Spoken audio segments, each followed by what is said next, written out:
કે vitamin B12 શું છે. વિટામિન B12 આપણા શરીર માટે અત્યંત મહત્વપૂર્ણ પોષક તત્વ છે. તે મુખ્યત્વે 3 કામ કરે છે. નસોને સ્વસ્થ રાખે છે, લાલ રક્તકણો બનાવવામાં મદદ કરે છે, મગજ અને યાદશક્તિને યોગ્ય રીતે કાર્ય કરવા મદદ કરે છે.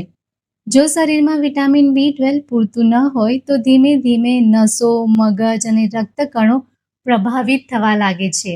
જુઓ, આપણું શરીર વિટામિન B12 બનાવી શકતું નથી, એટલે આપણે જે ખોરાક ખાઈએ છીએ એની અંદરથી જ શરીરને વિટામિન B12 મેળવવું પડે છે. જો શરીરમાં વિટામિન B12 ઓછું થાય તો નસો નબળી પડવા લાગે છે અને શરીરમાં લોહી બનવાની પ્રક્રિયા ધીમી પડી જાય છે. અને એ જ કારણ છે કે એની ઉણપના લક્ષણો શરીરના જુદા જુદા ભાગોમાં આપણને જોવા મળતા હોય છે.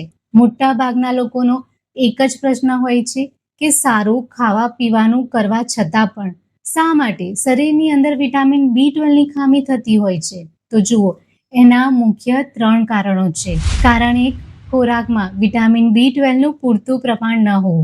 વિટામિન B12 કુદરતી રીતે મોટા ભાગે એનિમલ પ્રોડક્ટમાં સૌથી વધારે હોય છે.